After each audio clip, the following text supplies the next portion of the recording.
আর্থিক সংকটের কারণে কেউ যদি ব্যাংক থেকে ঋণ নিয়ে বিদেশে যায় এবং যাওয়ার পরে টাকা উপার্জন করে, সে টাকা উপার্জন কি হালাল হবে? আমি একজন মেয়ে, আমি রমজান মাসের সবগুলো রোজা রাখার উদ্দেশ্যে সাময়িকভাবে মাসিক পিরিয়ড বন্ধ রাখার জন্য যদি কোনো ঔষধ সেবন করি, তাহলে কি গুনাহের ভাগীদার হব? এরপরে প্রশ্ন হলো, 4-5 বছর ধরে খুব কষ্টে আছি, আমার মনের মধ্যে খুব বাজে চিন্তা আসে। প্রথমে আল্লাহ বা নবীকে নিয়ে আসতো, তখন এখন আরো বিশ্রীভাবে অন্য চিন্তা আসে, বা যা কাউকে বলা সম্ভব নয়। এর জন্য সারাক্ষণ তওবা ইস্তেগফার করি, যত তওবা করি তত বেশি চিন্তা আসে, নিজেকে খুব অপরাধী লাগে। আমি খুব কষ্টে আছি হুজুর, কি করব? অনেক ক্ষেত্রে মহিলারা উত্তরাধিকার সম্পদে প্রাপ্ত অংশ থেকে বঞ্চিত হয়। এ বিষয়ে শরীয়তের বিধান এবং মহিলাদের করণীয় বিষয়ে জানতে চাই। ওমরার শুরু থেকে শেষ পর্যন্ত কি কি কাজ করতে হয় যদি দয়া করে একটু বলতেন।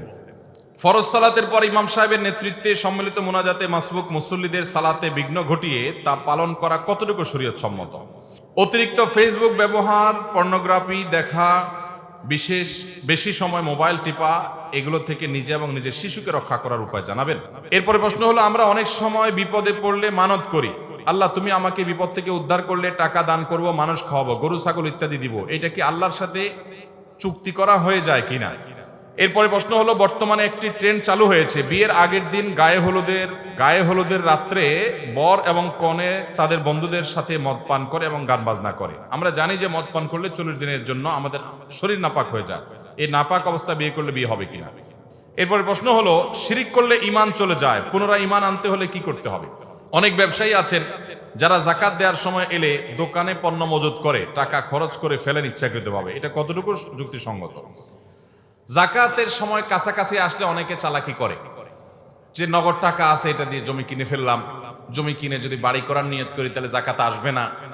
অথবা অনেক মহিলা আছে, নিজের স্বর্ণ আছে 10 ভরি, তো যাকাত 1 বছর পরে তো আসবে, বছর পূর্ণ হওয়ার কয়েকদিন আগে 5 ভরি মেয়েকে দান করে দেয়, তাহলে এখন আর তার 7.5 ভরির নিচে আছে, অতএব তারা যাকাত দেয়া লাগবে না। এরকম চালাকি যদি করেন, কাগজে কলমে তো যাকাত দেওয়া লাগবে না, কিন্তু মনে রাখবেন এটা আপনার নিজের পায়ে যে আপনি কুঠারাঘাত করছেন। কারণ নবী করিম সাল্লাল্লাহু আলাইহি ওয়াসাল্লাম বলেছেন, যাকাতকে একটা সময় মানুষ জরিমানা মনে করবে, আপনি সেটা করছেন, এটা খুবই জঘন্য। যাকাত দিলে আমরা মনে করি টাকা চলে যাচ্ছে, না, এটা তো জমা হচ্ছে। অতএব যাকাতকে জরিমানা মনে করা যাবে না। এটা যারা করেন, চালাকি করেন, তারা গুনাহের কাজ করেন। আর্থিক সংকটের কারণে কেউ যদি ব্যাংক থেকে ঋণ নিয়ে বিদেশে যায় এবং যাওয়ার পরে টাকা উপার্জন করে, সে টাকা উপার্জন কি হালাল হবে? আর্থিক সংকটের কারণে আপনি যদি ব্যাংক থেকে ঋণ নেন, এই টাকায় আপনি বিদেশে যান, তাহলে সেক্ষেত্রে আপনি কাজটা হারাম কাজ করেছেন। সুদি ঋণ নিয়ে যদি যান, তাহলে হারাম কাজ করেছেন, এর জন্য আপনার গুনাহ হবে। এর মানে এই না যে পরবর্তীতে বিদেশে গিয়ে আপনি যদি হালাল কামাইও করেন সেটা হারাম হয়ে যাবে, সেটা না। সেগুলো আপনার হালাল হবে, কিন্তু কাজটা কারণে আপনার গুনাহ হবে এবং আল্লাহর কাছে এর জন্য আপনার ইস্তেগফার করা উচিত। আমি একজন মেয়ে, আমি রমজান মাসের সবগুলো রোজা রাখার উদ্দেশ্যে সাময়িকভাবে মাসিক পিরিয়ড বন্ধ রাখার জন্য যদি কোনো ঔষধ সেবন করি, তাহলে কি গুনাহের ভাগীদার হব নাকি আমার রোজা বিশুদ্ধ হবে? অনেক মা বোনরা এটি করেন, অর্থাৎ রমজান মাস আসলে তারা তাদের মাসিক বন্ধ করার জন্য বিভিন্ন মেডিসিন গ্রহণ করেন। এই মেডিসিনগুলো দিয়ে মাসিক বন্ধ করেন যাতে করে গোটা রমজান মাস রোজাগুলো রাখতে পারেন, ইবাদত বন্দেগী করতে পারেন। এই কাজটা করাটা তখন জায়েজ হতে পারে যদি এই মেডিসিনগুলো গ্রহণ করার ফলে তাদের শরীরে কোনো বড় ধরনের সাইড এফেক্ট না হয়, ক্ষতিকর কোনো অসুবিধা যদি না হয়। যদি এইরকম মেডিসিন গ্রহণ করার ফলে তাদের ক্ষতিকর কিছু হয়, সাইড এফেক্ট হয়, তাদের শরীরে অসুবিধা হয়, তাহলে সেক্ষেত্রে সেটা গ্রহণ করা জায়েজ নাই। কারণ আল্লাহ বলেছেন, ওয়ালা তুলকু বিআইদিকুম ইলা তাহলুকা, তোমরা নিজেদেরকে ধ্বংসের দিকে ঠেলে দিও না। আপনার শরীরে ক্ষতি হয় এমন কোনো কাজ করা আপনার জন্য কি হবে না? জায়েজ হবে না। আর যদি এরকম ক্ষতি না থাকে তাহলে সেক্ষেত্রে আপনি এটা করলে জায়েজ আছে, কিন্তু সাধারণ অবস্থার উপরে রাখতে পারলে সেটা বেটার। কারণ আল্লাহর ফয়সালাকে আপনি মেনে নিলেন, 10 দিন 7 দিন 8 দিন, যেটা আপনার পিরিয়ডের কারণে আপনি রোজা রাখতে পারলেন না, আপনি অন্য সময় রোজাগুলো কাজা করে দিবেন। কোনো বোন করতে চাইলে, সাইড এফেক্ট সেরকম উল্লেখযোগ্য না থাকলে তিনি করলে সেটা জায়েজ হবে। এরপরে প্রশ্ন হলো, 4-5 বছর ধরে খুব কষ্টে আছি, আমার মনের মধ্যে খুব বাজে চিন্তা আসে। প্রথমে আল্লাহ বা নবীকে নিয়ে আসতো, তখন এখন আরো বিশ্রীভাবে অন্য চিন্তা আসে, বা যা কাউকে বলা সম্ভব নয়। এর জন্য সারাক্ষণ তওবা ইস্তেগফার করি, যত তওবা করি তত বেশি চিন্তা আসে, নিজেকে খুব অপরাধী লাগে। আমি খুব কষ্টে আছি হুজুর, কি করব? অনেক ভাইদের এরকম প্রশ্ন আসে। মুসলমানের সন্তানদের এইরকম পরিস্থিতি তৈরি হওয়াটা, এটা একেবারে নতুন জিনিস না, তবে ইদানিং একটু বেশি। বিভিন্ন জায়গায় আমরা এরকম মানুষ দেখছি যে তার মনে হচ্ছে কোরআন তার পায়ের নিচে, এটা তার মনে হয়, এবং নিজে যন্ত্রণার মধ্যে ভুগতে থাকেন, ছটফট করেন যে আমি তো এটা করতে পারি না মুসলমান হিসাবে। আল্লাহকে নিয়ে বাজে কথা, আল্লাহকে নিয়ে গালিগালাজ করা, এগুলো মনে আসে। ভাইরা আমার, ইন্টারেস্টিং বিষয় হলো এই বিষয়গুলো প্রমাণ করে যে শয়তানের অস্তিত্ব আছে। শয়তান আমাদেরকে কুমন্ত্রণা দেয়, এবং শয়তানের এই কুমন্ত্রণার বিষয়টা টের পাওয়ার পরে আপনার ঈমান আরো বেড়ে যাওয়া উচিত। যেখানে কেউ একজন আমাকে শয়তানি করছে, এই কথা চিন্তা করে আপনি আল্লাহর অস্তিত্বের প্রতি আরো বেশি ইয়াকিন এবং বিশ্বাস আপনার আসবে। নবী করিম সাল্লাল্লাহু আলাইহি সাল্লামকে এরকম এক সাহাবী বলেছেন যে আমার আল্লাহকে নিয়ে বাজে চিন্তা হয়। তখন নবী সাল্লাল্লাহু আলাইহি সাল্লাম বলেছেন যাকা নাফসুল ঈমান, এটাই তো মূল ঈমান, যে আল্লাহকে নিয়ে বাজে চিন্তা আসছে, যে যেই ঘরে সম্পদ আছে ওই ঘরে চোর যায়। কোন অমুসলিমের মনে এরকম চিন্তা আসে না। আপনি যেহেতু ঈমান এনেছেন, শয়তান আপনার ঈমান নষ্ট করার জন্য লেগেছে। বিশেষ করে এগুলো ব্ল্যাক ম্যাজিকের কারণে, কালো জাদুর কারণে এই সমস্ত ভয়াবহ পরিস্থিতি মানুষের শরীরে তৈরি হয়, মনের মধ্যে তৈরি হয়। এরকম যদি হয় তাহলে সেক্ষেত্রে আপনি ব্ল্যাক ম্যাজিক দূরের জন্য কোরআন হাদিসের আলোকে যারা ঝাড়ফুঁক করেন তাদের শরণাপন্ন হন, কোরআনে কারীমের সূরা পড়েন এবং আল্লাহর কাছে পানা চান, আউযু বিল্লাহি মিনাশ শাইতানির রাজীম, এবং পড়েন আমানতু বিল্লাহি ওয়া রাসূলি, আমানতু বিল্লাহি ওয়া রাসূলি, এটা পড়েন এবং আউযু বিল্লাহি মিনাশ শাইতানির রাজীম পড়েন। বাম দিকে প্রতীকী থিতু দেন 3 বার এবং বেশি সূরা বাকারা তেলাওয়াত করেন এবং পড়েন আওয়াজ দিয়ে দিয়ে। কোন ঝাড়ফুঁকের কাছে যান, মানসিক কোন ডাক্তারকেও দেখান, বহুমুখী কার্যক্রম করেন। সেই সাথে মাথায় রাখবেন আল্লাহ সম্পর্কে আপনার মনে বাজে চিন্তা আসার মানে হলো আপনি ঈমানদার। আপনি এই চিন্তার কারণে পেরেশান, আপনি এটাতে খুশি না, তার মানে আপনার মধ্যে ঈমান আছে, আল্লাহর প্রতি বিশ্বাস আছে।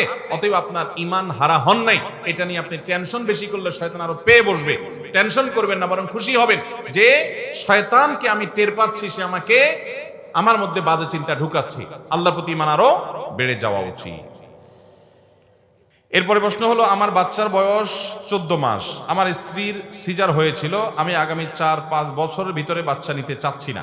আমার প্রশ্ন, জন্ম নিয়ন্ত্রণ, ইমপ্ল্যান্ট, কপারটি এসব পদ্ধতি ইসলামে জায়েজ হবে কিনা, অথবা ইসলামের জন্ম নিয়ন্ত্রণের কোনো পদ্ধতি আছে কিনা? দেখুন, যদি এরকম হয় কারোর যে বাচ্চা সিজারে হয়েছে আর বাচ্চা নেওয়া যাবে না, ডাক্তার বলেছেন এখন বাচ্চা নিলে মায়ের জীবন হুমকির মধ্যে পড়বে, তাহলে আপনি অবশ্যই জন্ম নিয়ন্ত্রণ করতে পারেন। কিন্তু জন্ম নিয়ন্ত্রণের স্থায়ী পদ্ধতি কোনো অবস্থাতেই গ্রহণ করা উচিত নয়। কপার্টি ইত্যাদি এগুলো লং টার্মের জন্য করা যায়, 2 বছর, 3 বছর, 4 বছর, বিভিন্ন সময়ের জন্য। তো সেটা আপনি করেন, পরবর্তীতে আবার সেটা রিনিউ করেন। কিন্তু আপনি স্থায়ীভাবে জন্ম নিয়ন্ত্রণ করবেন, একদম আপনি জরায়ু কেটে ফেলে দিলেন, আপনি একেবারে স্থায়ীভাবে লাইগেশন করে ফেললেন, এরকম পদ্ধতি ব্যবহার করা জায়েজ নাই।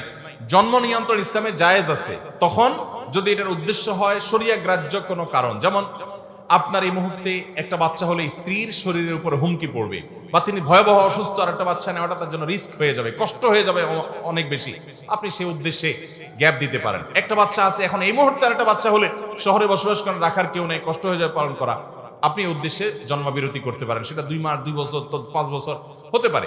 কিন্তু যদি উদ্দেশ্য হয় এই যে আমি কি খাওয়াবো, এটা যদি উদ্দেশ্য হয় তাহলে সেটা জায়েজ হবে। আল্লাহ তাআলা মানুষের রিজিকের দায়িত্ব নিছেন, আপনি এই চিন্তা যদি সন্তান আপনি না নেন, জন্ম নিয়ন্ত্রণ করেন তাহলে সেটা জায়েজ হবে না। শারীরিক কোনো কারণে, অসুস্থতার কারণে, যৌক্তিক কোনো কারণে জন্ম নিয়ন্ত্রণ জায়েজ হতে পারে, সেটাও অস্থায়ী হতে হবে, স্থায়ী পদ্ধতি না। এরপরে প্রশ্ন হলো, উমরার শুরু থেকে শেষ পর্যন্ত কি কি কাজ করতে হয় যদি দয়া করে একটু বলতেন।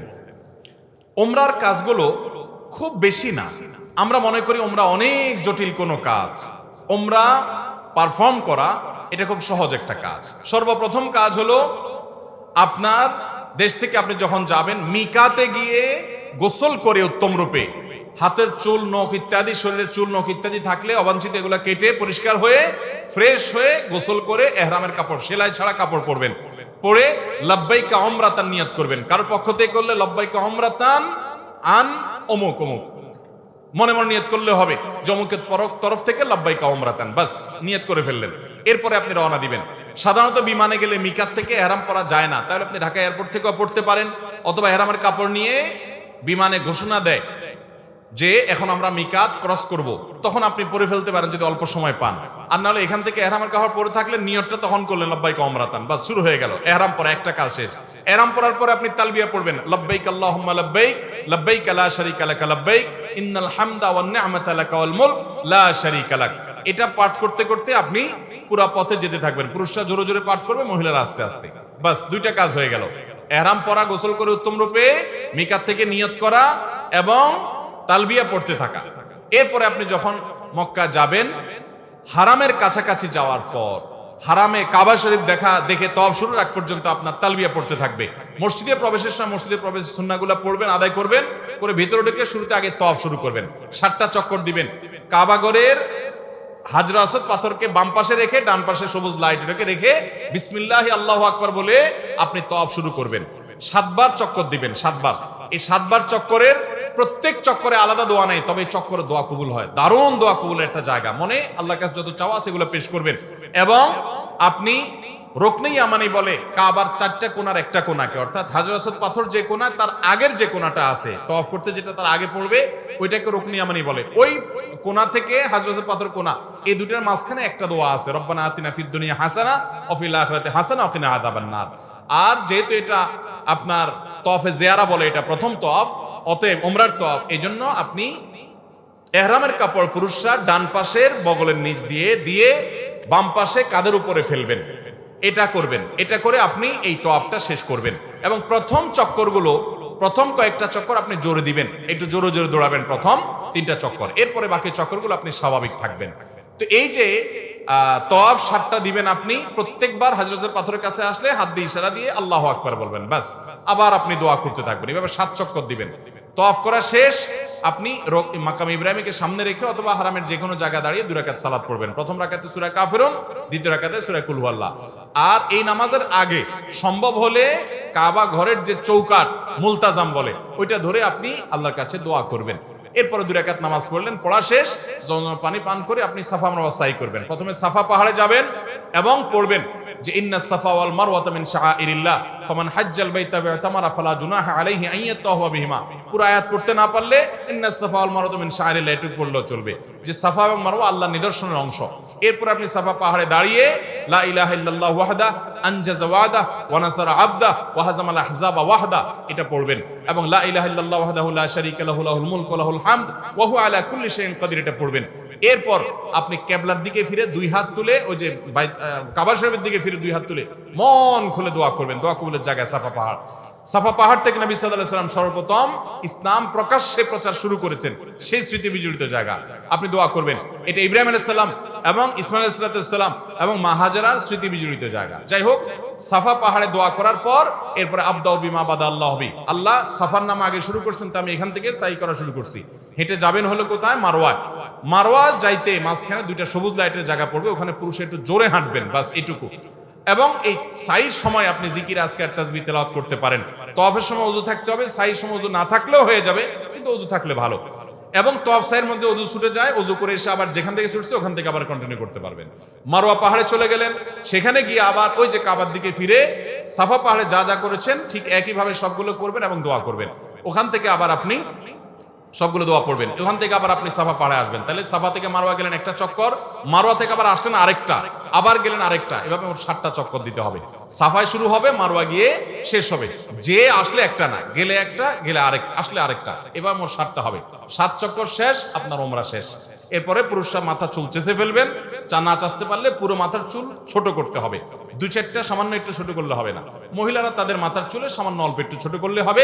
তাদের ইহরাম হলো তারা স্বাভাবিক পোশাক আশাক করবে, অতিরিক্ত সাজসজ্জা করবে না। এবং তারা মুখমণ্ডল, এটার উপরে যদি ওড়না দিতে হয় অন্য পুরুষরা থাকে, তাহলে সেটা যাতে আপনার মুখ বেঁধে রাখা না হয় সেটা খেয়াল রাখবে। কাপড় টেনে রাখবে যাতে পরপুরুষরা না দেখতে পারে। আর কোথাও পরপুরুষ না থাকলে মুখ খোলা রাখবে ইহরাম পরা অবস্থায়। আর ইহরাম পরা অবস্থায় পুরুষরা সুগন্ধি ব্যবহার করবে না, সেলা আলা পোশাক পরবে না, আন্ডারওয়্যার পরবে না, মাথায় টুপি, মাথা ঢাকবে না, এই সমস্ত কাজ করবে না। কোনো পশু পাখি এমনকি আপনার মশা টশা ইত্যাদিও মারবে না, যত সম্ভব তাড়িয়ে দিবে। অর্থাৎ এক কথায় ইহরাম পরা অবস্থায় নিষিদ্ধ কাজগুলো সব করবে না। সাফা মারওয়া সাই শেষ, মাথা মুন্ডানো শেষ, এখন তিনি হালাল হয়ে গেলেন। এখন যেগুলো নিষিদ্ধ ছিল ইহরাম অবস্থায় সেগুলো সব এখন যায়, সেলাই করা পোশাক করতে পারেন। তার ওমরা শেষ হয়ে গেল। অত্যন্ত সহজ এবং খুব আপনার অল্প কয়েকটা আমল এর মাধ্যমে ওমরা সম্পন্ন করা যায়। আমরা যারা ওমরা করি নাই, আল্লাহ তাআলা আমাদেরকে জীবনে বারবার ওমরা করার তৌফিক দান করুন। আর যারা আগে একবার করেছেন, আল্লাহ রাব্বুল আলামিন তাদের সবাইকে আবার ওমরা করার তৌফিক দান করুন। বাইতুল্লাহ যাওয়ার যে স্বাদ, ভাইরা আমার, এই স্বাদটা আস্বাদন যে করে নাই সে বুঝবে না যে আল্লাহর জমিনে কত বেশি স্বাদ এবং তৃপ্তি আল্লাহর ঘরের জিয়ারতের মধ্যে। আল্লাহ আমাদের সবাইকে এই স্বাদটা বারবার আস্বাদন করার তৌফিক দান করুন। এই স্বাদ আস্বাদন করা ছাড়া আল্লাহ তাআলা আমাদের কাউকে যেন মৃত্যু না দেন, সেই তৌফিক দান করুন। এরপরে প্রশ্ন হলো, হজ ওমরা করার সামর্থ্য নেই, কিন্তু স্বপ্নে দেখেছি আমি হজের সকল কর্মকাণ্ড সম্পন্ন করেছি, অর্থাৎ যেভাবে হজ করতে হয় সব করেছি, এটা কি ভালো কিছুর লক্ষণ কিনা? না, এটা কোনো বুজুর্গের বিশেষ কোনো লক্ষণ না। অর্থাৎ এটা করলে আপনি হজ করে ফেলছেন এরকম কিছু না। তবে হ্যাঁ, সুধারণা হতে পারে যে আল্লাহ তাআলা আপনাকে হজ করার তৌফিক দিবেন বা আপনি হজ করার চেষ্টা যেন করেন, সেটা কোনো ইন্ডিকেট আলামত থাকতে পারে। এটার মানে আপনি এটা মনে করেন না যে আপনার হজ করার সওয়াব আপনি পেয়ে গেছেন। স্বপ্নে দেখলে, কোনো ভালো কাজ করতে দেখলে ওই কাজের সওয়াবও হয় না, আর কোনো গুনাহের কাজ স্বপ্নে করতে দেখলে ওটা কোনো গুনাহ হয় না। স্বপ্নে কি দেখেন না দেখেন ওটার উপর ভিত্তি করে কোনো সওয়াব বা গুনাহ লেখা হয় না। কিছু কিছু এলাকায় মসজিদ বানানো নিয়ে প্রায় প্রতিযোগিতা চলে, অথচ সুদর্শন মসজিদের তুলনায় মুসল্লি খুবই কম। এ সম্পর্কে আপনার মতামত কি? তুলনামূলক কম দূরত্বে ঘন ঘন মসজিদ নির্মাণে ইসলাম কতটুকু উৎসাহিত করে? সুন্দর একটি প্রশ্ন। মসজিদ হওয়া তো ভালো, কিন্তু দেখতে হবে মসজিদের উদ্দেশ্যটা কি। নবী করিম সাল্লাল্লাহু আলাইহি সাল্লাম বলেছেন, মান বানা লিল্লাহি মাসজিদা বানাল্লাহু লাহু ফিল জান্নাতি বাইতান মিসলা। যদি কেউ আল্লাহকে খুশি করার জন্য কোনো মসজিদ বানায়, আল্লাহ রাব্বুল আলামিন তার জন্য জান্নাতে অনুরূপ ঘর নির্মাণ করবেন। আমরা যদি কোনো মসজিদ নির্মাণ করি এবং সেটা যদি আল্লাহর জন্য হয়, যেখানে মসজিদ নির্মাণের হাদিস আছে সেখানে দেখবেন লিল্লাহি কথাটা আছে, অর্থাৎ আল্লাহকে খুশি করার জন্য। মসজিদ যদি আল্লাহকে সন্তুষ্ট করার জন্য হয়, তাহলে সেক্ষেত্রে আল্লাহ রাব্বুল আলামিন তাকে এর বিনিময়ে একটা ঘর, জান্নাতের একটা প্রাসাদ আল্লাহ তাআলা তাকে নির্মাণ করে দেবেন। এখন কথা হলো, এই মসজিদটা নির্মাণ যেহেতু হতে হবে আল্লাহর উদ্দেশ্যে, আমাদের যদি মতলব হয় যে আমাদের বাড়ির সামনে একটা মসজিদ থাকলে আমাদের সুনাম হবে, সুখ্যাতি হবে, মানুষ জানবে অমুকের ছেলেরা মসজিদ বানিয়েছে, অমুকের বাড়ির সামনে মসজিদ হয়েছে, তাহলে এক্ষেত্রে সওয়াব হবে না। এটা প্রশংসনীয় কাজ নয়। আমাদের দেশে অনেক এলাকায় মসজিদ হয়, এটা শুধুমাত্র নিজেদের ব্যক্তিগত মত পার্থক্যকে কেন্দ্র করে। কমিটিতে গন্ডগোল লাগছে, কয়েকজন মানুষ বের হয়ে আরেকটা মসজিদ করছে। এরকম মসজিদ আমাদের দেশে অহরহ আছে না নাই? খুবই ন্যাক্কারজনক একটা কাজ। আমরা মনে করি যে আমরা তো সবের কাজ করছি। আপনি মসজিদ বানাবেন যদি মসজিদের প্রয়োজন থাকে, ঠিক আছে, এই জায়গায় মসজিদের প্রয়োজন আছে, মানুষ দূরে যায়, নামাজ পড়া লাগে, কষ্ট হয়ে যায়, এখানে একটা মসজিদ বানাবেন, এটা ঠিক আছে। মসজিদের দরকার হোক বা না হোক, যেহেতু আমাকে সভাপতি করা হয় নাই, যেহেতু আমাকে সেক্রেটারি করা হয় নাই, অতএব আমি আরেকটা মসজিদ বানাবো, বানায় আমি সেখানে সভাপতি হব, তাহলে এটা কি আল্লাহর জন্য হলো? আল্লাহর জন্য না হলে এটা ইবাদত হবে না। এই মসজিদে নামাজ পড়লে মুসল্লিদের নামাজ হয়ে যাবে, কিন্তু যারা বানাইছেন তাদের সওয়াব হবে, বরং দুনিয়াবি মতলবে বানানোর কারণে এটা রিয়া হবে, লৌকিকতা হবে, এবং উদ্দেশ্যের অসাধুতার কারণে শিরকে আসগর, শিরকে খাফি, গুপ্ত শিরকের গুনাহ পর্যন্ত হতে পারে। এজন্য মসজিদ বানাইতে গিয়ে আমরা উদ্দেশ্য যেন অসৎ না থাকে সেটা খেয়াল রাখতে হবে। আপনি বলবেন মসজিদ কমিটির লোকেরা খারাপ, তো তারা খারাপ হলে কি আপনার নামাজ হবে না? এই ফতোয়া তো আপনাকে কেউ দেয় নাই যে মসজিদ কমিটির লোকেরা যদি ভালো না হয় সে মসজিদে নামাজ পড়লে নামাজ হবে না, এমন কোনো কথা তো নেই। তারা যদি খারাপ হয় তো তারা তো চিরকাল থাকবে না, তাই বলে আপনি আরেকটা মসজিদ প্রয়োজন না হলে সেখানে গড়ে তুলবেন। আমি চট্টগ্রামে এক জায়গায় গেছি, পুকুরের এক পাড়ে একটা মসজিদ আছে, কমিটিতে গন্ডগোল লাগার পর কিছু লোক বের হয়ে অপর প্রান্তে আরেকটা মসজিদ বানাইছে। ছোট্ট একটা পুকুরের দুই পাড়ে দুইটা মসজিদ। এটা আল্লাহর ঘরের সাথে উপহাস করার শামিল ভাইরা আমার। অতএব মসজিদ বেশি হওয়া ভালো, কিন্তু সেটা হবে প্রয়োজনে, সেটার উদ্দেশ্য হবে মানুষের প্রয়োজন পূরণ করা। ঢাকা শহরে যে পরিমাণ মানুষ, যত ঘন বসতি, রাস্তার এই পাড়ে একটা ওই পাড়ে একটা মসজিদ হলে দোনো মসজিদেই ভর্তি হওয়ার মতো মানুষ আছে, বসবাস করে। বিশাল বড় বড় অ্যাপার্টমেন্ট, পুরো অ্যাপার্টমেন্টে মানুষের জন্য একটা মসজিদ ছোটখাটো দরকার হয়ে পড়ে। অতএব এই হিসাবে মসজিদ বেশি হওয়া প্রশংসনীয়, কিন্তু মসজিদ বেশি বানাচ্ছেন সেটা যদি হয় ওই যে গন্ডগোল ফাসাদ করে সেক্রেটারি সভাপতি হওয়ার জন্য, মুতাওয়াল্লি সাজার জন্য, বাকাওয়াতি জাহির করার জন্য, তাহলে সেক্ষেত্রে সেটা অবশ্যই প্রশংসনীয় হতে পারে না। অনেক ক্ষেত্রে মহিলারা উত্তরাধিকার সম্পদে প্রাপ্ত অংশ থেকে বঞ্চিত হয়, এ বিষয়ে শরীয়তের বিধান এবং মহিলাদের করণীয় বিষয়ে জানতে চাই। ভাইরা আমার, মহিলারা তাদের উত্তরাধিকার সম্পদ থেকে তাদেরকে বঞ্চিত যারা করবেন, তারা প্রত্যেকে সম্পদ আত্মসাৎ করার অপরাধী হবেন, এই কবিরা গুনায় লিপ্ত হবেন। একজন চোর যেরকম আরেকজনের সম্পদ চুরি করার জন্য কবিরা গুনাহ করেছে, একজন ডাকাত যেরকম ডাকাতি করার কারণে কবিরা গুনাহ করেছে, ঠিক একইভাবে নিজের মায়ের পেটের ভাই আপন বোনকে বাবার সম্পদ থেকে যদি ছলে বলে কৌশলে বিভিন্নভাবে বঞ্চিত করে না দেয়, নিজের দাদার সম্পদে ফুফুর হক যদি ভাতিজারা না দেয়, তাহলে সেক্ষেত্রে এই লোকটা ওই চোর চুরি করে ডাকাতি করে যেরকম মানুষের সম্পদ আত্মসাৎ করেছে, এই লোকটা নিজের রক্তের সম্পর্কীয় আপনজনের সম্পদও আত্মসাৎ করেছে। কোনো কোনো ক্ষেত্রে এর আত্মসাতের ভয়াবহতাটা বরং আরো বেশি, কারণ আপনি এখানে আত্মীয়ের সম্পদ আত্মসাৎ করেছেন। দানের ক্ষেত্রে নবী সাল্লাল্লাহু আলাইহি ওয়াসাল্লাম বলেছেন, আস-সাদাকাতু আলাল মিসকিনি সাদাকা, সাধারণ গরিব মানুষকে দান করলে আপনি একটা সওয়াব পাবেন, দানের সওয়াব। আর ওয়াস-সাদাকাতু আলা যিল কুরবা সিলাতুন ওয়া সাদাকা, আপনার যদি নিকট আত্মীয়দেরকে দান করেন তাহলে দুইটা সওয়াব পাবেন, এক হলো দানের সওয়াব আর একটা হলো আত্মীয়তার বন্ধন রক্ষা করার সওয়াব। তো সেটা যদি দানের ক্ষেত্রে ডাবল সওয়াব হয়, তাহলে আত্মসাৎ আপনি আরেকজনেরটা করলে যদি একটা গুনাহ হয়, রক্ত সম্পর্কীয় মানুষের সম্পদ আত্মসাৎ করলে গুনাহ ডাবল হয়। অতএব বোনদের হক সবাই বুঝাই দেব তো ইনশাআল্লাহ। আমাদের দেশে অনেক মানুষ আছেন, নামাজ কালাম পড়েন, মুখে লম্বা দাড়ি আছে, মাথায় টুপি আছে, গায়ে জুব্বা আছে, উমরা করতে যান, হজ করতে যান, ওয়াজ মাহফিল করেন, মসজিদ মাদ্রাসার টাকা পয়সা দেন, মাগার বোনদের হক দেন না। আছে না নাই? এই বোনদের হক মেরে খাওয়া মানুষ কখনো ভালো মুসলমান হওয়ার কোনো পথ খোলা নাই।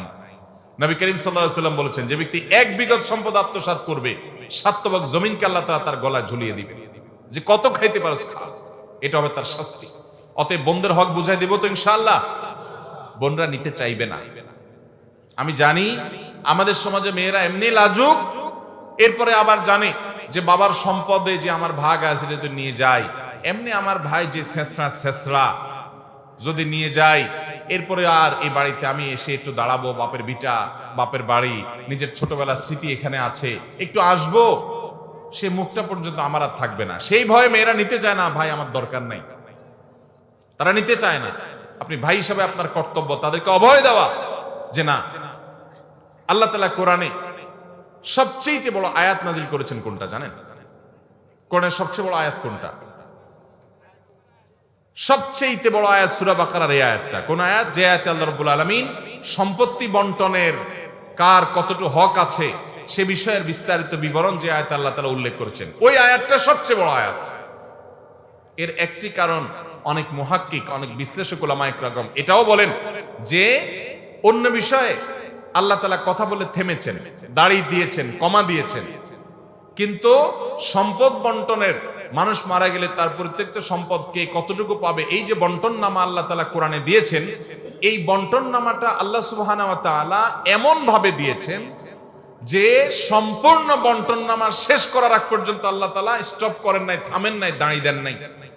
কত গুরুত্বপূর্ণ আল্লাহর কাছে বিষয়টা এবার দেখেন। এই জন্য ভাইরা আমার, একটা আয়াতের মধ্যে একজন মানুষ মৃত্যুবরণ করার পর তার সম্পদের কোথায় কি বন্টন হবে সব ডিটেইল আল্লাহ তাআলা বলে দিয়েছেন। এটা কোরআনের অলৌকিকত্ব এবং কোরআনের মুজিজা। আল্লাহ তাআলা এই আয়াতের মধ্যে এক জায়গায় বলেছেন, ফারিদাতাম মিনাল্লাহ, এটা আল্লাহর নির্ধারণ। কতটুকু পাবে, তোমার ভাই কতটুকু পাবে, বোন কতটুকু পাবে, এটা আল্লাহর নির্ধারণ। এবং আল্লাহ তাআলা আরো বলেছেন, লা তাদরুনা আইয়ুহুম আকরাবু লাকুম নাফা আবাউকুম ওয়া আবনাউকুম লা তাদরুনা আইয়ুহুম আকরাবু লাকুম নাফা, তোমাদের সন্তান সন্ততি, বাবা মা, কে কার কতটা উপকার আসবে তোমরা জানো না। অতএব আল্লাহ যাকে যতটুকু দিতে বলছেন ততটুকু দিয়ে দাও। এজন্য ভাইয়েরা, কোরআনের এই আয়াত দেখে বোনদেরকে বলবেন যে বোন, আল্লাহ যেহেতু নির্ধারণ করে বলে দিয়েছেন যেটা আল্লাহর নির্ধারণ, এটার হেরফের করা যাবে না, অতএব তোমাকে এটা নিতেই হবে। আমার বাবার, আমার মায়ের মৃত্যুর পর আমার সম্পদে আমার বোন যেটুকু পাবে, বোনকে হাসি মুখে তাকে দিতে হবে। টোটাল জমি জমা, ঘর বিটা সহ সকল স্থাবর অস্থাবর নগদ টাকা পয়সা যা আছে, মৃত্যুর পর মৃত ব্যক্তির দেনা থাকলে দেনা পরিশোধের টাকা বাদ দেওয়ার পর বাকি যেগুলো আছে তার ওসিয়ত যদি থাকে 1/3 এর মধ্যে, অর্থাৎ টোটাল অ্যাসেটের 1/3 এর মধ্যে তার ওসিয়ত কার্যকর হবে। এটুকু হওয়ার পর বাকি যা থাকবে এটা বোনদেরকে বলতে হবে। ফরায়েজ অনুযায়ী, শরীয়ত অনুসারে তোমাদের এই পাওনা হয়, তো সব জমি তো তোমরা নিবা না, ঠিক আছে, তাহলে এটার ভ্যালু টোটাল এত দাঁড়ায়, এই টাকা নাও অথবা অমুক জমি নাও, এদিক থেকে বাড়ায় নাও, ওদিক থেকে আমাকে ছাড় দাও, নেগোসিয়েশন করো, করে বোনদেরকে হক বুঝাই দিবেন। এবং বোনদেরকে বলবেন বাবার বাড়ির হক নেওয়ার মানে এই না যে তোমার আর বাবার বাড়িতে কোনো আসার সুযোগ নেই। ভাই বোনের সম্পর্কে কি হক নেওয়া পর্যন্ত না জীবনের। অতএব আমার বাবার সম্পদে তোমার হক তুমি নিয়ে গেছো, এর মানে এই না যে আমার সাথে তোমার সম্পর্ক শেষ হয়ে গেছে। সম্পর্ক আজীবনের, তুমি চিরকাল আসবা, আমিও তোমার বাড়িতে চিরকাল যাব। চেষ্টা করবেন তো ইনশাআল্লাহ? বোনদেরকে আমরা সম্পদ বুঝাই দেব তো ইনশাআল্লাহ। এই দেশে জমির দলিলগুলো যারা ঘাটাঘাটি করেন তাদের অভিজ্ঞতা আছে। এদেশের যত জমির দলিল আছে খুঁজে দেখবেন কয়টা জমির দলিলে মেয়েদের মালিকানার নাম লেখা আছে, দেখেন সব ছেলেরা মালিক। কারণ যে 2 নম্বরই করে বোনদের হক দেওয়া হয় না, ফুফুদের হক দেওয়া হয় না। সবাই দেব তো ইনশাআল্লাহ? আচ্ছা, এরপরের প্রশ্ন হলো, ফরজ সালাতের পর ইমাম সাহেবের নেতৃত্বে সম্মিলিত মোনাজাতে মাসবুক মুসল্লিদের সালাতে বিঘ্ন ঘটিয়ে তা পালন করা কতটুকু শরীয়ত সম্মত? অনেক মসজিদে এই কাজটা হয়, এটা গর্হিত কাজ, এটা না হওয়া উচিত। আপনি আপনার মুসল্লিদেরকে নিয়ে খুব জোরে সোরে দোয়া মোনাজাতে লেগে গেছেন, কান্নাকাটি, হ্যাঁ, সবাই মিলে খুব জোরে সোরে দোয়া করছেন, এদিকে যাদের 1 রাকাত 2 রাকাত মিস হচ্ছে সেই মানুষগুলো নামাজ পড়ছে, আপনার আওয়াজের চোটে তাদের নামাজে বিঘ্ন সৃষ্টি হচ্ছে, এটা কখনো জায়েজ হতে পারে না। অতিরিক্ত ফেসবুক ব্যবহার, পর্নোগ্রাফি দেখা, বেশি সময় মোবাইল টিপা, এগুলো থেকে নিজে এবং নিজের শিশুকে রক্ষা করার উপায় জানাবেন। দেখুন, এটা একটা ব্যাধি, এই ব্যাধিতে আমরা বেশিরভাগ মানুষই আক্রান্ত, ঠিক না ঠিক? আমরা তো আক্রান্ত, আমাদের ছেলে মেয়েগুলো, বাচ্চাগুলোও আক্রান্ত। আমরা গতকালকে মাহফিলে, পূর্বাচলের এক মাহফিলে একজনকে পুরস্কার দিয়েছি। আমরা বলেছি এমন কোন মানুষ মাহফিলে আছেন কিনা যে তার 3-4 বছরের বাচ্চা আছে, এই বাচ্চাকে মোবাইল দেখানো ছাড়া খাবার খাওয়ান নিয়মিত। একজন পাওয়া গেছে। আপনাদের এখানে আছে কেউ? মোবাইল দেখানো ছাড়া খানা খাওয়ান। 6 মাসের বাচ্চার কথা বলতেছি না, ওটা তো কি বুঝবে। 3-4 বছরের বাচ্চা, 5-6 বছরের বাচ্চা, বিশেষ করে 2-3 বছরের বাচ্চা, মোবাইল দেখানো ছাড়া খানা খাওয়ান, একবেলা 2 বেলা না, সব সময়। মাশাআল্লাহ, আল্লাহ তৌফিক দান করেন, খুব ভালো কথা এটা। ভাইরা আমার, আমাদের বাচ্চাদেরকে মোবাইলের আসক্তি থেকে বাঁচাতে হলে সর্বপ্রথম যে কাজ করতে হবে তা হলো নিজেরা মোবাইলের অতিরিক্ত টিপাটিপি বন্ধ করতে হবে। বাপ মা সারাদিন মোবাইল টিপবেন আর ছেলে মেয়েদেরকে বলবেন খবরদার মোবাইল টিপতে হয় না, খবরদার বই নিয়ে বসো। তখন বাচ্চারা বুঝবে যে মোবাইল টিপলে বোধ হয় শান্তির সাগরে হাবুডুবু খাওয়া যায়। না হলে আমার বাপ মা সারাদিন টিপে, এই সুখটা তারা আমাদেরকে বঞ্চিত রাখতে চাচ্ছে। পোলাপান সংগ্রাম করে হলেও চুরি করলে মোবাইল দেখবে। আর যদি আপনারা নিজেরা নিয়ন্ত্রণ করে ফেলেন, নিজেরা অতিরিক্ত টিপাটিপি না করেন, পোলাপান অর্ধেক এমনি সোজা হয়ে যাবে ইনশাআল্লাহ। দ্বিতীয়ত, যে সমস্ত বাসায় এই অটিস্টিক পোলাপান আছে, অটিস্টিক বুঝেন? অটিস্টিক পোলাপান বলতে আমি আপনার হাত পা বিকলাঙ্গ, মাজুর, এটা বুঝাচ্ছি না। অটিস্টিক বলতে বুঝাচ্ছি হলো যে মোবাইলের আসক্তিতে এগুলো অটিস্টিকের মতো হয়ে গেছে, সারা দিন মোবাইলের উপর হয়ে থাকে। এরকম অনেক ফ্যামিলি আছে না নাই? ভয়ঙ্কর রোগে আক্রান্ত। এদের মা বাবা জানে না যে বাচ্চাদের ধ্বংসের কোন জায়গায় নিয়ে যাচ্ছে। ব্রেন নষ্ট হচ্ছে, চোখ নষ্ট হচ্ছে, ইমান নষ্ট হচ্ছে, সব ধ্বংস হচ্ছে, মেধা শেষ হয়ে যাচ্ছে। ওই অটিস্টিক বাচ্চার মতো সারাদিন ডুব দিয়ে থাকছে। আপনার বাচ্চার হাতে আপনি মোবাইল নয়, আপনি একটা চাকু তুলে দিচ্ছেন আত্মহত্যা করার জন্য, তার নিজেকে শেষ করার জন্য একটা অস্ত্র তুলে দিচ্ছেন। টাকা দিয়ে বাচ্চাকে আপনি ধ্বংস করছেন। আমি বিভিন্ন সময় বলার চেষ্টা করি, আমি আলহামদুলিল্লাহ শুকর আদায় করি ভাই, আমারও 3-4 বছরের একটা বাচ্চা আছে, মোবাইল দেখায় খাওয়াই না সচরাচর, আলহামদুলিল্লাহ। আপনার বাচ্চা মোবাইল না দেখালে খায় না, কার্টুন দিতে হবে, বায়না ধরে, না হলে আমি খাবো না, এরকম করবে। আপনি প্রথমত যে নিজেকে কন্ট্রোল করেন। বাচ্চা মোবাইল দেখতে চায় কেন? কারণ আপনি সারাদিন দেখেন, সেজন্য। আপনি যদি সারাদিন না দেখতেন, ও কোত্থেকে মোবাইল চাইত? তার ভাই বোন সারাদিন দেখে। আর ওই যে এমন কিছু ফ্যামিলি আছে, সেই ফ্যামিলিগুলোতে জ্বলে গেলে, যেগুলোতে অটিস্টিকের মতো এরকম পোলাপান মোবাইলে উপর হয়ে থাকে, ওগুলো দেখে দেখে সেখান থেকে শিখে, সেই সব পরিবেশ থেকে বাচ্চাকে বাঁচায় রাখবেন এবং নিজেরা মোবাইল টিপি বন্ধ করবেন। তাহলে দেখবেন বাচ্চাকে নিয়ন্ত্রণ করা কি হবে, সহজ হয়ে যাবে। খাওয়াইতে গেলে মোবাইল দেখা ছাড়া খায় না, আগে থেকে বদভ্যাস হয়ে গেছে। এখন বাঁচবেন কিভাবে? কিছুদিন নিজেরা মোবাইল অতিরিক্ত টিপাটিপি বন্ধ করেন, প্রয়োজনের বাইরে এবং বাচ্চাকে তার এই বায়না পূরণ করবেন না। অনেক বাপ মা আছে মনে করে বাচ্চা যা বলে তা শুনতে হয়। জি না, অনেক সময় বাচ্চাকে বুঝাইতে হয় যে না, তুমি যা বলবা সব শোনা যাবে না, তোমার ক্ষতি হবে, এমন কাজ আমি করব না তুমি যতই বলো। একটু টাইট দেন, এক বেলা খাইতে চাবে না, একটু দেরি করবে, আরেক বেলা দেরি করবে, অন্য কিছু দিয়ে ভুলায় বেলায় খাওয়ান, আস্তে আস্তে দূর করা সম্ভব হবে ইনশাআল্লাহ। ভাইরা আমার, বাচ্চাদেরকে মোবাইল আসক্তি থেকে দূরে আনার জন্য আরেকটা বিশেষ গুরুত্বপূর্ণ বিষয় হলো তাদেরকে ফিজিক্যাল খেলাধুলার সুযোগ করে দিতে হবে, শারীরিক খেলাধুলার সুযোগ করে দিতে হবে। আমি আমার বাসার পাশে একটা ব্যাডমিন্টন কোর্ট ব্যবস্থা করেছি, সেখানে আলহামদুলিল্লাহ বাচ্চারা ব্যাডমিন্টন খেলতে পারে। ব্যাডমিন্টনের সময় ব্যাডমিন্টন খেলা নাই, গরমকালে অন্য কোনো খেলার ব্যবস্থা হবে।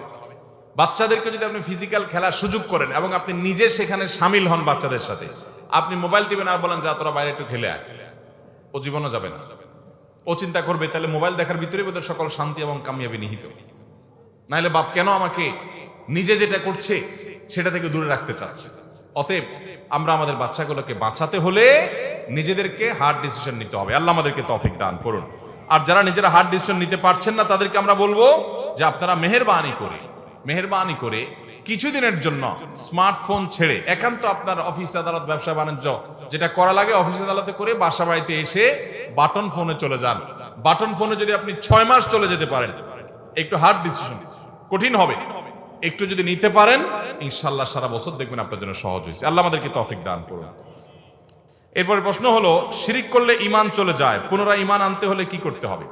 যদি কেউ কখনো শিরকে লিপ্ত হন তাহলে ঈমান চলে যাবে। পুনরায় ঈমান আনার জন্য নিজের শিরকের সেই অপরাধের ভয়াবহতা বুঝে আল্লাহর কাছে ক্ষমা চাইতে হবে, অনুতপ্ত হতে হবে, লজ্জিত হতে হবে এবং ভবিষ্যতে যেন সেই গুনাহটা না হয় সে মর্মে সংকল্প করতে হবে। এরপর আপনি যদি আল্লাহর একত্ববাদের স্বীকৃতি দেন ইনশাআল্লাহ বিদিনিল্লাহ কালিমা শাহাদা আপনি পাঠ করেন, আপনি আবার ঈমানদার হয়ে গেলেন এবং আগের গুনাহ আল্লাহ মাফ করবেন যদি আপনি তওবা করেন। এরপরে প্রশ্ন হলো, বর্তমানে একটি ট্রেন্ড চালু হয়েছে, বিয়ের আগের দিন গায়ে হলুদের রাত্রে বর এবং কনে তাদের বন্ধুদের সাথে মদ পান করে এবং গান বাজনা করে। আমরা জানি যে মদ পান করলে 40 দিনের জন্য আমাদের শরীর নাপাক হয়ে যায়। এই নাপাক অবস্থা বিয়ে করলে বিয়ে হবে কিনা? ভাইরা আমার, মদ পান করলে 40 দিনের জন্য শরীর নাপাক হয় বিষয়টা সেরকম না, বরং বিষয় হলো যদি কেউ মাদকাসক্ত হয় এবং মাতলামিতে লিপ্ত হয় 40 দিন পর্যন্ত তার ইবাদত বন্দেগী নামাজ রোজা কবুল হয় না। এবং মদকে আল্লাহ রাব্বুল আলামিন হারাম করেছেন, এটা জঘন্য হারামগুলোর একটা। এই হারাম কাজে লিপ্ত হলে তার জন্য শাস্তির ব্যবস্থা করে রেখেছেন আল্লাহ তাআলা। কেউ যদি শুকর খায় তার জন্য শাস্তির ব্যবস্থা ইসলামে রাখা হয় না যে তাকে এতগুলো বেত্রাঘাত করতে হবে, এরকম কোন দণ্ড, বিশেষ কোন দণ্ড শরীয়ত হদ দেয় নাই। তাজির আছে, অর্থাৎ ইসলামী রাষ্ট্রের বিচারক তিনি কোন বিশেষ ফয়সালা করে কিছু শাস্তিমূলক ব্যবস্থা নেবেন সেটা ভিন্ন বিষয়, কিন্তু সুনির্দিষ্ট কোনো হদ ঠিক করে না শরীয়ত।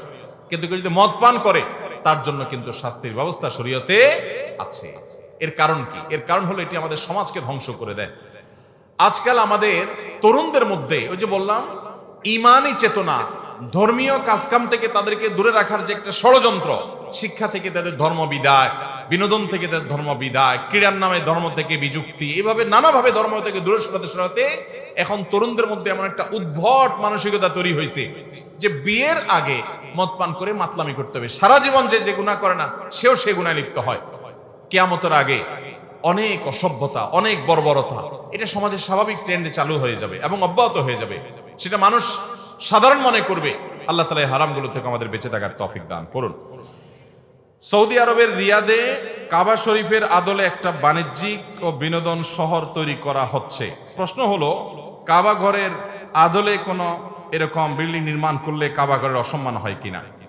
এটা নিয়ে সম্প্রতি অনেক জায়গায় আলোচনা হচ্ছে এবং আমাদের দেশের বেশ কয়েকটা গণমাধ্যমের নিউজ আমি দেখেছি যে সৌদি আরবে রিয়াদের অদূরেই প্রায় 19 কিলোমিটার, সম্ভবত 19 কিলোমিটার বর্গ কিলোমিটার এলাকা জুড়ে একটা বিশেষ আধুনিক শহর তৈরি করা হচ্ছে। সেই শহরের কেন্দ্রীয় ভবন, পৃথিবীর বড় ভবনগুলোর একটা তৈরি করা হচ্ছে, সেটার নাম দেওয়া হয়েছে মোকাব, না যেন কি মোকাব। এটার মূল ধাতু কাবার মূল ধাতু থেকেই, এবং সেটার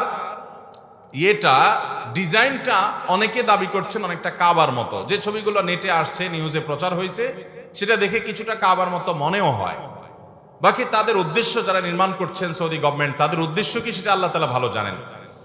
যদি কাবা ঘরের আদলটা হুবহু নকল করা হয় এবং সেটা করে কোনো বাণিজ্যিক প্রতিষ্ঠান করা হয়, সেখানে হালাল হবে, নিশ্চয়ই হারাম কাজও হবে, সেখানে অনেক নাজায়েজ কাজও নিশ্চয়ই হবে, কারণ সব মানুষ তো এটা কোনো এবাদতখানা না, সেটা তো একটা বাণিজ্যিক একটা শহর, এবং সে শহরটা আধুনিক শহরের নামকরণ করার মানেই হলো সেখানে হালালের পাশাপাশি হারামের ব্যবস্থাপনাও থাকবে তথাকথিত। যাই হোক, তো এইরকম যদি হয় তাহলে কাবাগরের এই আদলটাকে হুবহু যদি সেখানে নকল করা হয় তো সেটা অবশ্যই কাবাগরের প্রতি অসম্মান হবে। কিন্তু এখানে আসলে কি হচ্ছে, উদ্দেশ্য কি, এটা কি কাকতালীয় মিল কিনা, এই বিষয়গুলো না জেনেই হুট করে আপনার এই বিষয়ে মন্তব্য করে চূড়ান্ত কোনো সিদ্ধান্ত দিয়ে দেওয়া কঠিন। কিন্তু এটা আমরা মৌলিকভাবে বলে রাখতে পারি যে কাবা ঘরের আদলে আপনি একটা ব্যবসা প্রতিষ্ঠান করলেন হুবহু কাবা ঘরের নকল করে, বা একটা বিনোদনের ঘর করলেন, অবশ্যই এটা কাবা ঘরের প্রতি অসম্মান এবং অশ্রদ্ধা। যদি এরকম কিছু হয়ে থাকে ইন্টেনশনালি, তাহলে অবশ্যই সেটা থেকে তাদের সরে আসা উচিত।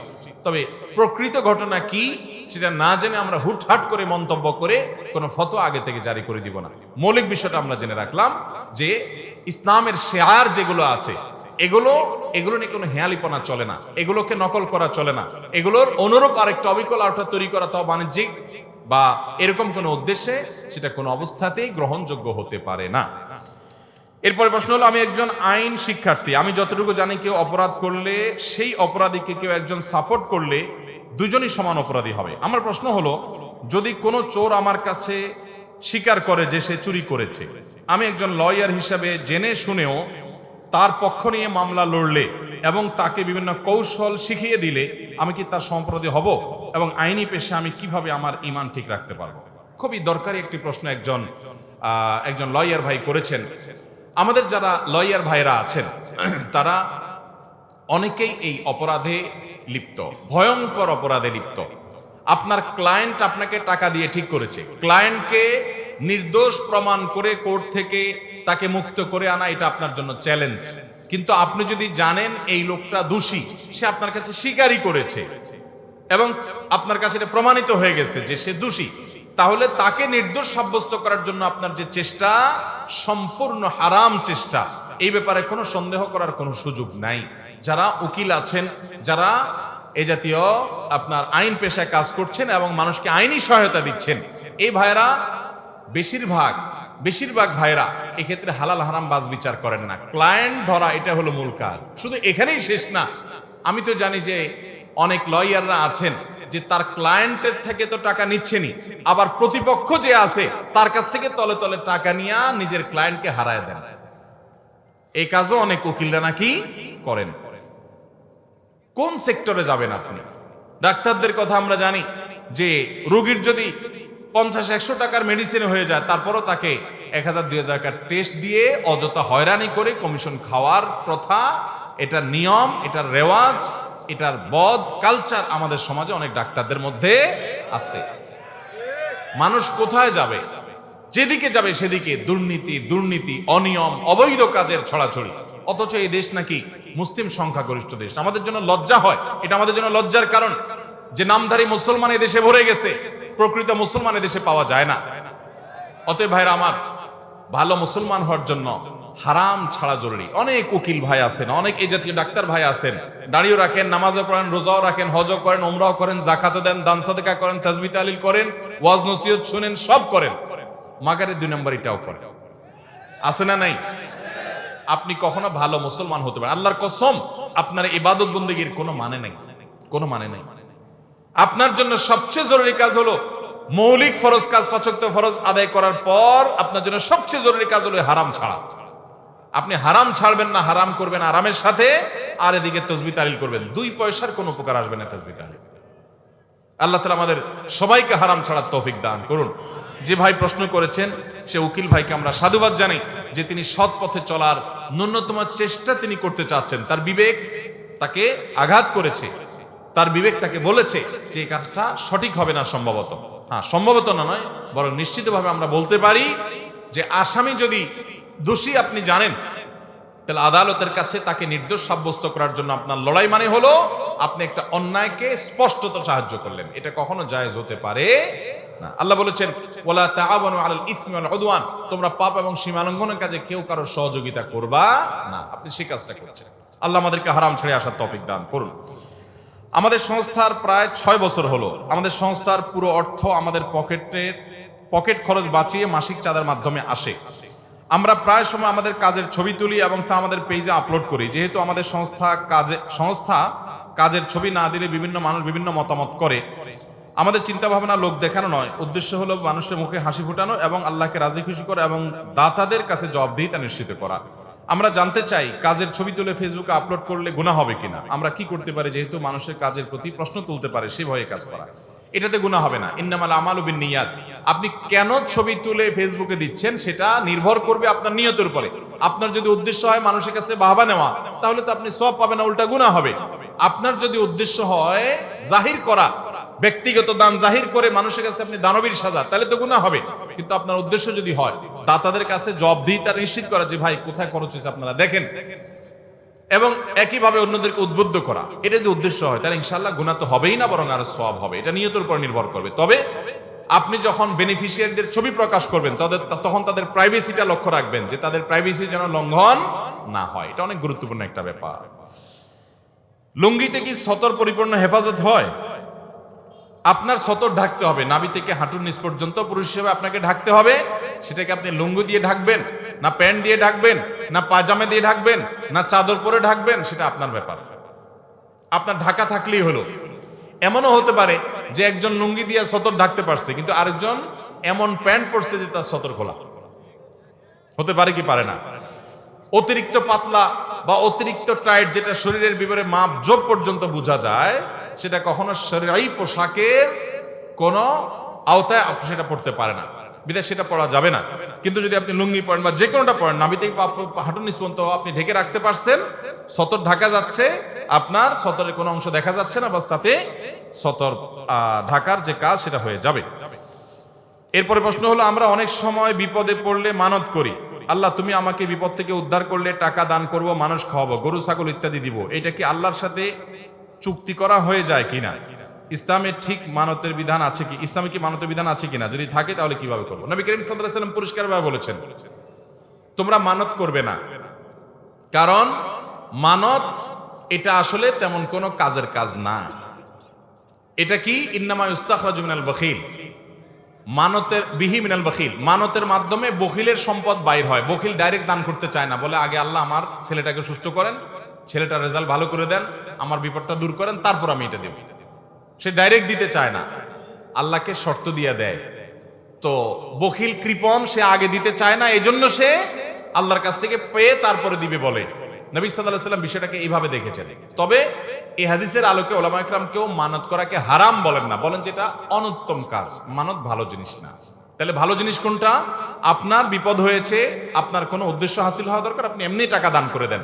দান করে এরপরে বলেন আল্লাহ আমি দান করলাম, আমি 2 রাকাত নফল নামাজ পড়লাম, আমি একটা রোজা রাখলাম, আমি একটা গরু ছাগল দান করলাম, কিছু টাকা পয়সা দান করলাম, আপনি আমার এই উদ্দেশ্যটা পূরণ করেন। এটা হলো সুন্নাহ সম্মত পদ্ধতি এবং প্রশংসনীয় বিষয় যে দান করবেন এবং আল্লাহর কাছে চাইবেন। তারপর যদি আপনি মান্নত করেন, আর মান্নত যদি বিশুদ্ধ হয় তাহলে সঠিক হবে। আপনি যদি মান্নত করেন কোনো মাজারে কিছু দান করবেন, তাহলে সেটা ভুল মান্নত। এই মান্নত করলে সেটা পূরণ করা জরুরি না। নবী সাল্লাল্লাহু আলাইহি ওয়াসাল্লাম বলেছেন মান নাযারা আন ইয়াসি আল্লাহ ফালা ইয়াসিহি, যদি কেউ কোনো গুনাহের কাজ করার মান্নত করে তাহলে সে গুনাহ করতে পারবে না।